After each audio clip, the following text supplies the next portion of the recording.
Okay, back again, where we're gonna do a little bit of keying and some faking of glass going on here, just like in the other keying examples. This one turned to be impossible to be difficult. Look at this: keying, key light, pick color, gone. Not bad at all. Before we had key light, we had to do a linear color key like this, and it would take a little bit more time dealing with like spill suppression and these edges, and the key light is not always gonna work as good as it's working in this right now. I know, as I've tried it many times. So we're gonna go with key light, and I'm not gonna waste a lot more time with softening these edges. The idea would be the usual stuff, with some spill suppressor, etc. Maybe putting an adjustment layer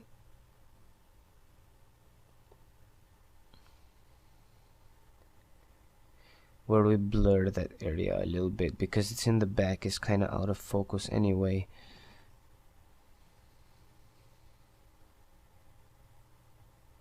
And we're gonna fake a window over there, so we can get to where we need to be. The one thing that the key light didn't pick also was this corner right here. So you could go in and try tweaking the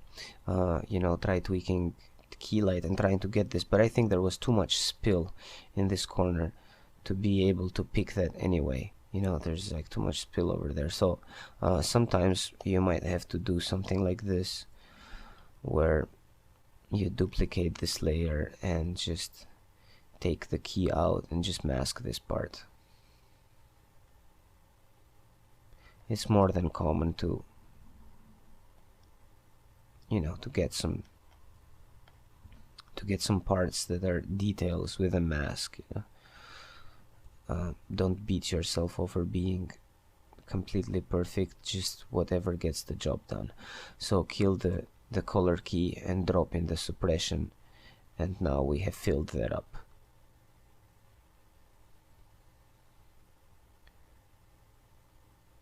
Another thing that I wanted to show you with this footage is that this footage is actually anamorphic. So if I go right click on the footage and say reveal layer source in project, it's gonna find where this foreground is. And if I go here in the interpret footage dialog, see how it's set to pixel aspect ratio to anamorphic, and I have the toggle pixel aspect ratio correction on right now, but if I have it turned off, this is how the footage is. So basically the pixel aspect ratio, now it will make a little bit more sense to you, as compared to when I showed you in one of the very first tutorials of what it does, is that even when the pixel aspect ratio is on, when you render, it's still gonna look like this, because that's the footage that you need to give. Anamorphic footage gets shot with a lens that squeezes all this much information in a film frame, and then when it gets projected, it gets squished, it gets stretched back out to this resolution, because these lenses are so good. They're these pristine glass, really wonders of engineering, and they stretch it out really nice. But obviously you can't work like this, so you need a pixel aspect ratio correction for the duration of the time that you're working on it. So in some cases, like with the linear color key, you're losing all of the reflections in here, right? When I was doing when I just dropped the key light, some of these reflections were kept in. So if I were to do key light, some of that reflection is still staying, which is good, right? Which is great. But in a lot of cases, and see how it's eating away at that. In a lot of cases, the key is not going to be able to keep the reflections. So like some way of faking those reflections is in order. And faking the reflections is pretty straightforward. Let me put that adjustment layer, that was the blur right there. Turn it down so it's not that much. And then fill that part right there again, turn it back on. Now, the one thing that is a question that arises in class when we do this example is that, well, how are you going to fake the other side of the face, right, in the reflection?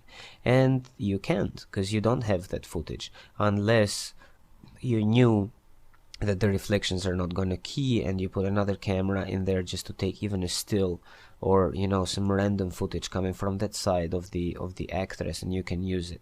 In our case, we're going to use the face that we have here. So let's start by, say, we're gonna duplicate the foreground, and then I will take the one that's underneath and then just move it and bring it over to this side. Do a little mask so I don't have to deal with it out here outside of the window. And then it's huge, obviously, and everything, but you know, we can do some distort corner pin. Where did you go? Corner pin right there. You know, and we can distort it one way or another. Let's take this mask at none for the time being.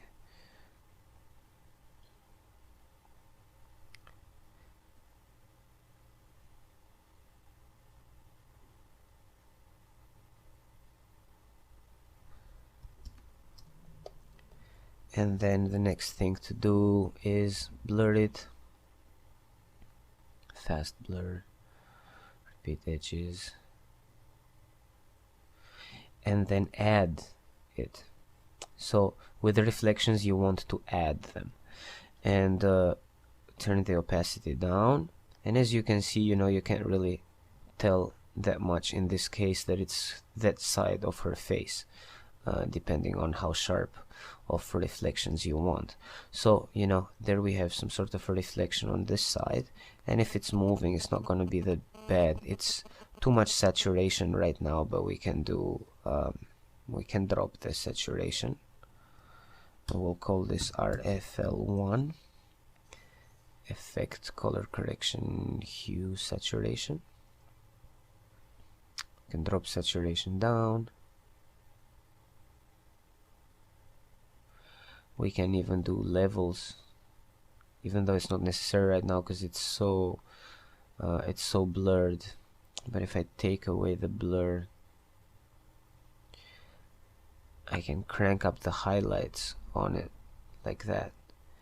And if I turn back the blur, some lower level, you're gonna be catching more highlights on that reflection, depending on the look that you're going for. For the back window, for the side window and the back window, we're gonna have to use the background, right? So let's say we take that background, duplicate it, and say RFL2, and we take that background and we move it around like this. Let's say we're gonna do that window there. Let's put again some distortion on it, so corner pin,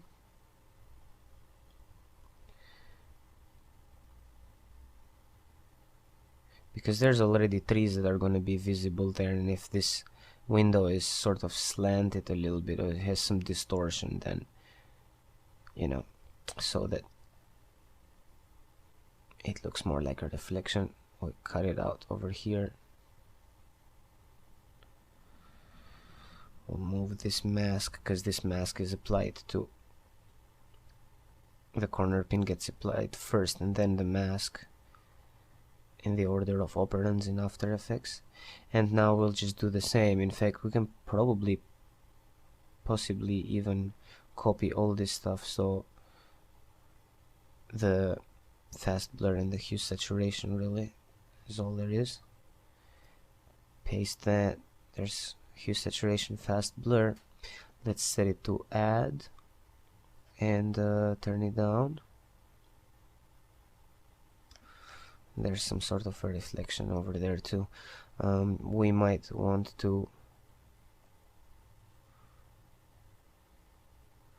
crank the levels on it also, so it's not so bright. Blur it again, and there's a reflection. And again, the same for the background. So I'll take the mask off and the corner pin, reset it, and bring it somewhere here. And let's say that the back window is sort of slanted, you know, at some degrees going towards the back. There would be the trees right there.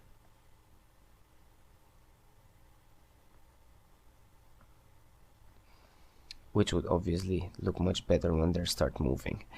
And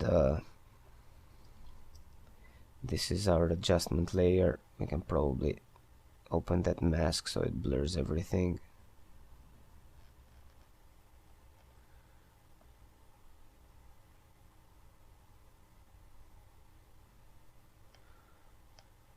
Can even be sort of like a depth of field thing.